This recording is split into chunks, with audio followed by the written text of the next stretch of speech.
welcome back to the channel. I am the Urban Tarzan, and today I'm just doing a little bit of bench time, I guess, and I figured I'd bring you guys along. It's actually not a bad day outside. It's supposed to start raining later, but man, that yellow pollen is killing me. I got a freaking headache like crazy. I was outside doing some stuff, and I decided to come inside, and I really got to get some 190 grain, 300 Blackout sub X's made up, so I figured I'd come in and take a little break from the pollen and do that and kind of just have a little bench time and, just kind of go through the process and bullshit the time away. So what I'm doing right now is I got a bag of random brass that's been cleaned and sized. So I'm kind of just going through, reaching in the bag and testing my overall length of these cases to make sure they don't need to be trimmed. So your maximum case length for a 300 Blackout is 1.368, which, they usually take off 2,000, so 1.348 would be your minimum, but I usually go at around 1.352. I'll take off 353. So I like to keep them a little more consistent. So if they're shorter than that, I just stick them in a trash pile. And if they're longer than that, I put them over here and they'll end up going back in the bag and getting trimmed down to proper size. So, as a whole, I'm getting 13565 or 13550 and between 1366. So that's good for me.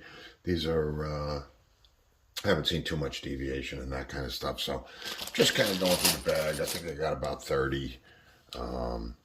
So we'll do that. And the next thing I usually do is just a plunk test, 1359. So that's really good. So then I plunk test all the cases just to make sure that they are good. And we'll do that probably right now, I guess. We just start plunk testing them, right? Make sure they're of good size. So I'm just going to go through right now and plunk test all of these. And what I do is I just use these red trays as I go. And just plunk test them all. Make sure they all fit in where they're supposed to go. And they all look good before we move on. So I'll do that. I'll get all these plunk tested and we'll move on and go to the next step. All right, so we plunk tested all of these in the Hornady case gauge. I only had one that I wasn't happy with, so that one goes in the trash or back in the bag. I'll just put them in the stack over there. So next on the docket, what I usually do is check primer pockets. I like to just put a little bevel in my primer pockets as I go through. Makes priming easier, and I give each one of them a shot, especially because you have to watch and make sure that none of them are boxer primers. A lot of times when you're just using random brass, you're going to find brass that's been cut down from 556, and they may have a boxer crimp on the flat on the primer hole, and you're just never going to get a primer back in there. So it looks like most of these are going to need the primer pocket hole reamed a little bit. I don't know if these are 223s, but I'll show you some of my. I wanted to show you how I ream some of the primer pockets, but I guess I'll just do it. I'll do a couple. Let's put this tray over here, and I'm going to move my coffee because I don't want to get little bits of my coffee. But I have the Franklin, I don't even know, Frankfurt, I think it's Frankfurt Armory Case Prep Center, which I actually like very much. This has the deburring tools, has the inner, the outer. You can put all different kind of attachments on this one. I put the case length gauge on here. It also has the case length trimmer here. This trims off the neck, or I mean off the shoulder, and trims the neck for consistent necks. Not necessarily overall length of the case. And this one does an overall trim. I did some testing in one of my previous videos. Does it make a difference between overall length and trimming off the neck only?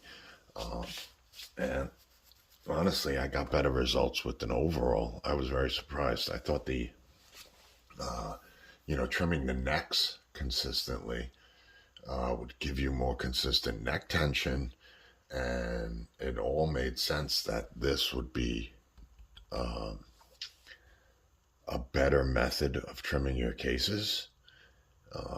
But for the 300 Blackout, at least, my results were better with an overall length gauge. So, I don't know. If you've had different results, let me know. I mean, even the results I got, they were so close to say that this was better than this. Neither one of them were bad, but the actual numbers just came out that the overall length gauge had more consistency, at least over the chronograph and accuracy-wise. So what I usually do is I will put the primer pockets on the inside. It gives it just a very slight little bevel on the inside of the case of the primer hole, and it actually makes priming a dream. And don't think it's just on the leading edge, so doesn't take away anything that I have ever found for retention of the primer at all. I just barely touch it, give it a tiny little bevel right there on the edge, especially the ones that are crimped, and it makes the priming process that much better. So I'll show you one now. Let's see if you can take a look. Let's see if I can get a good view. So I don't know if it's going to focus or not. But I mean, this one would ordinarily be pretty good. But so I just turn on my case prep center, and I'll just hold it on there for a second or two. And it gives it just an ever so slight bevel in there, and really just makes priming that much easier. So, and we'll go from this red tray again back to the other red tray. So let me get some of these beveled out and move on. Make sure all these primer holes are consistent and good. All right, we made pretty quick work of that. Went through all the primer pockets, had some boxers in there that had to be trimmed down. They would have been a nightmare. And now we want to get these cases primed up. And I'll tell you, I like using the bench-mounted RCBS primer. It holds 100 primers, which is pretty good. Seats them really nicely and evenly, and I like using it. I have a handheld. The presses will prime for you as well. They work great, but I like going through. I like using this bench mounted. I always leave the empty box of whatever primers is in the tube. This way I don't forget. Sometimes I'll walk away from the bench and I can't get back, and then I'm like, what was I doing last? So we're going to be using the 7.5 inch, number 7.5 small rifle bench rifle primers from Remington. We got them in there. So we'll get some of these primed up. I actually, as you see, it loads. If you haven't seen how this works, they're in the tube. And there's a little ball bearing under there, and the next one's ready to go. It goes right into this little tube right there, and when you raise the handle, it lowers the primer. Put your case right in there. What I like to do is I like to bounce it. You can feel when it's centered, like right there. I give it a little bounce and it centers it right on the hole. This way, when you put your pressure down, you get a really nice prime out of it. But I give it a little bounce. It kind of centers that primer right in the hole, and it really works good. Once they're primed, I put them mouth down. You just let it fall back. It loads the next one. But you can see this was a boxer primer. You can see how it was boxer crimped there on all four corners. And I put that little bevel in there. And I'll show you how easy that will prime in it. So even with a boxer primer, when I put that little bevel in there, that sucker really makes a nice seated prime in there. But that's why I take the little bit of extra time to bevel that primer hole and primer pocket, if you will, if that's what you'll call it. And they just come out great using this bench. This one had a circular crimp all the way around it. And again, I just give it a little bounce because it centers that primer right on the pocket. And again, even with that, primes it up really nice. So I'll make quick work of these, priming all the way around. I'm not sure how many we got, but just give it a little bounce of the handle, centers it. Perfect prime every time. Perfect prime every time.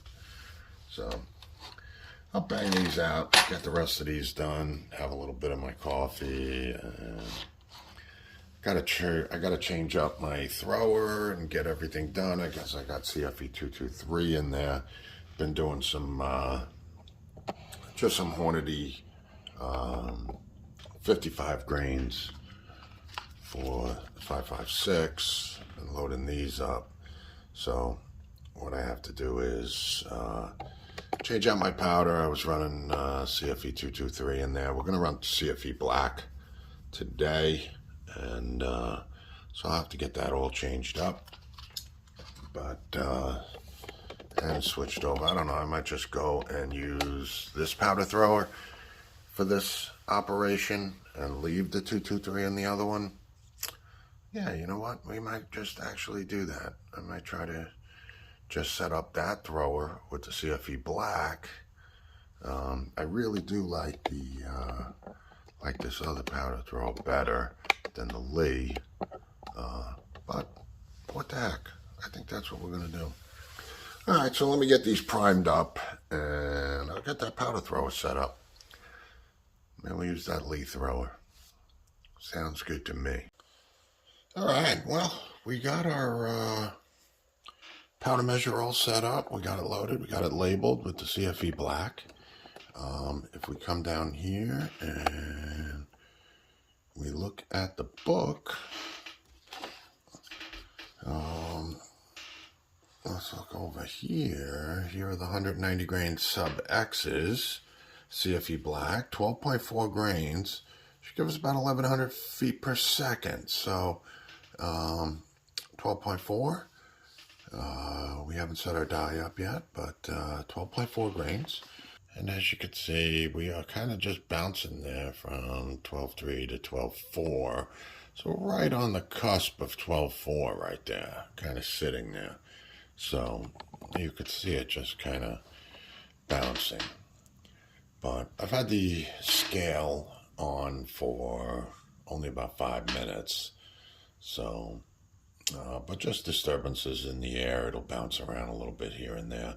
I'll throw a few more charges just to see where it wants to sit. And make sure we're right at 12.4. You can see it bouncing there back and forth.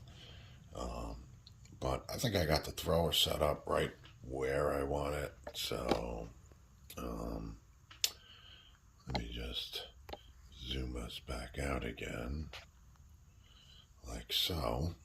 And I'll start throwing some charges, but I got to get the die set up first. The seating die right to where we want it. I believe in the book it's going to show these at 2.070 for an overall length. So we'll get that set up and we'll start throwing some charges. Take a few outside, put them over the chronograph, make sure we are where we want to be with my gun. Maybe make the necessary changes, but I like the 1100 feet per second. We're getting into summertime, so in the winter I'd rather be around 1050 to keep them quiet, but as we're getting into the summer, 1100 is a good speed for me. So 12.4, that's where we're going to try to get. And let me get my die set up, seating die, and maybe just tweak that thrower a little bit because we're kind of sitting right at 12.3 right there. So I'll bump them numbers up a little bit. All right, 12.4 grains. Let's take a gander here. First finished product. Looks pretty good. Right up to the canalore. Let's throw her on the little bugger here. And we are at 2.0735, which I kind of like that. We're kind of splitting the canalore right there. Anytime you got a plastic tip, you're going to vary a little bit depending on, we're not measuring off the O-give here for the overall length. So you're going to get a little bit of variation. I'm going to leave it there at 2.0740. So I kind of like how that looks. All right, well, we got 4 more powder charged with the bullet seat. So let's just put these in and we're going to get these banged out.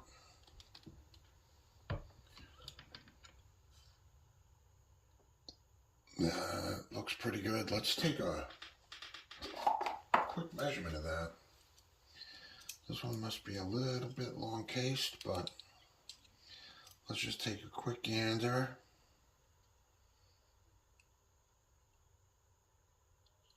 Yeah, we're looking at 2.07, not too shabby. Let's take a look at another one.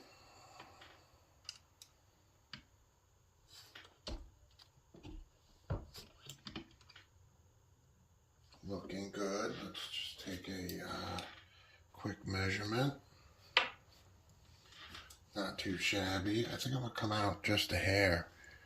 For whatever reason, I'm getting a little short on some of these other ones. But let's take a look. That one looks much better. Yeah, that one looks much better. So we got a couple shorties that we came up with. And a couple a little on the longer side. So I like those last two better. Not sure. Yeah.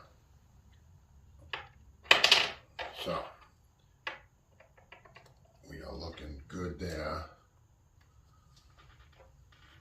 So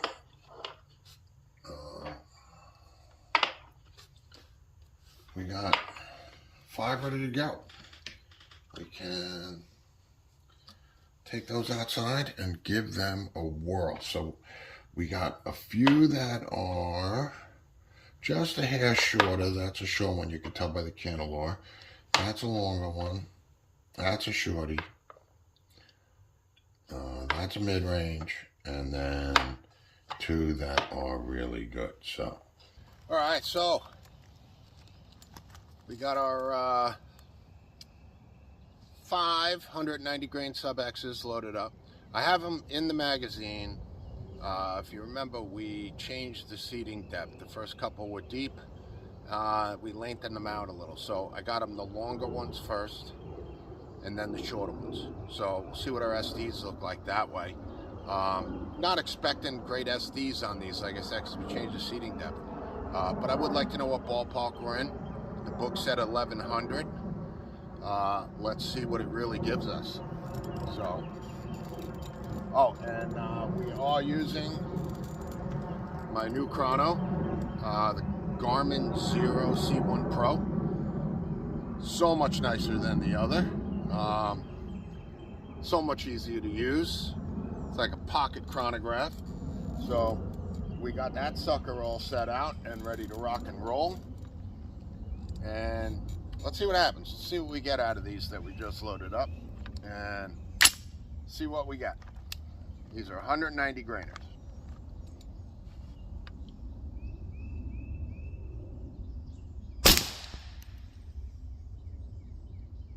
$1,095. Happy with that. Cycled well. Let's see what the next one is.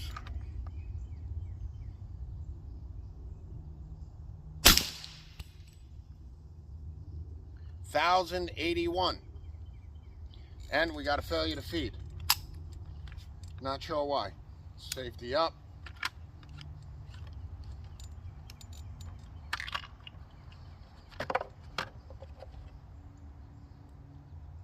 Yeah, we got a failure to feed on that one.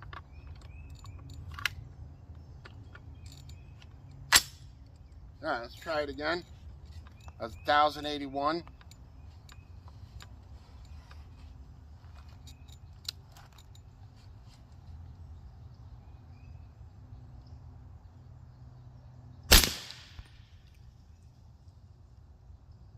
$1,080, 1,079 actually. Let's try the last one. This one should be the seated the deepest.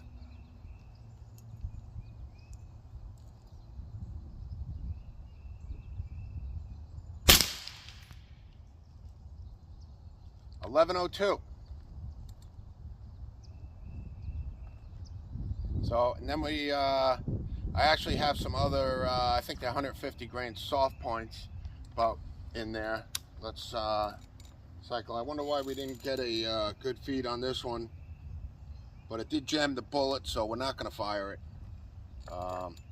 So let me just save this, since we only got 4, and we are going to end session. And there we go. All right, those really didn't look bad, aside from the fact that we had a failure to feed. So let's go inside and we'll take a look and see what we got. All right, we are back inside after some tests. So I'm very happy with those results that we got outside. SD's proved to be pretty good. Velocity right there. We'll take a look at the data in a moment. I just want to talk about the failure to feed that we had. I knew as soon as it happened. I used a modified 5.56 magazine for this test, and usually when I shoot the big bullets with subs, I'll only use a 300 Blackout mag.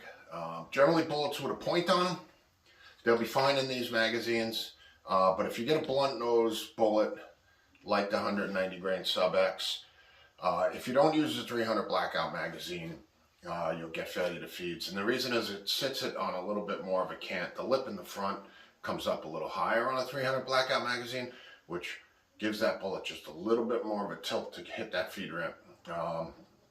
So anything with a flat nose or a really long ogive, the heavier bullets, I will go with the 300 Blackout magazine. If it's got a good point on it, 5.56 mags that have been modified so that they move nice in there, will work. But so let's take a look at the data, see exactly what we got.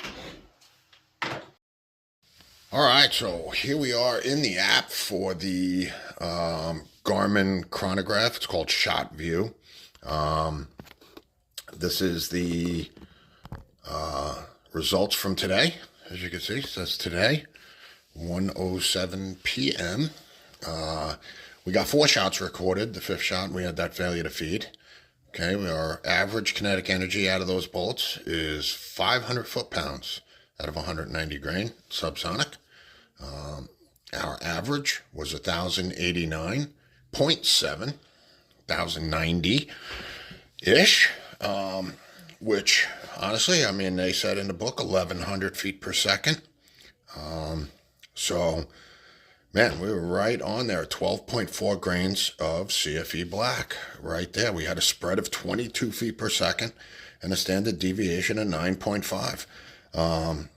So, as you could see, I mean, the fastest one in there was number 4 at 11:02, okay, and that was the deepest seated bullet. The other deep-seated bullet was a failure to feed, which also shortening up that bullet leads to a failure. The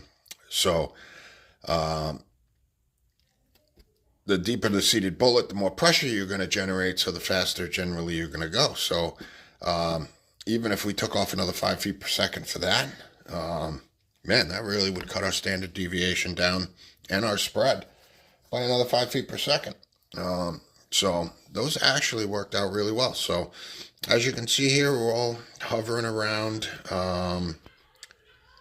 500 foot-pounds of energy with a power factor of over 200 on all of them. So again, very good results. Let's go through. So, oh, I didn't mean to hit that. While we're doing this, let's take a look at the new Garmin app. So you can add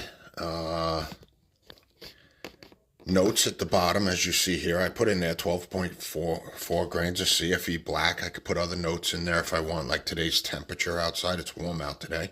And I can actually go into the projectile and actually change that projectile. Let's see what it comes up here. It's a rifle cartridge, 190 grain. And it doesn't really give you the option of picking it. You can edit shots, but we can also edit our title. The only problem is that, oh, I can move that over there. No, I can hit somewhere. I can edit it, edit shots, but I know I can edit the title so that you can put in there and it's easy to find because it saves it in there. So I'll probably go back and do that later, but very pleased with the results, and I'm actually very happy with the new chronograph. I love the Garmin. It's so much easier to set up, so much easier to use. Seems to be very accurate. So, all right, well, I think that wraps up today's bench time, making 190 grain sub X's. I hope you enjoyed this video, and like and subscribe. You could use the subscriptions. Hit that like button if you learned anything today, and as usual, put everything down in the comments. I usually answer very quickly in the comments. I like to hear what people have to say, whether it's criticism, whether it's praise, or just other different ideas that guys have when they're reloading and things like that. So feel free to interact if you want, and like and subscribe. Thanks for coming by. I am the Urban Tarzan, out.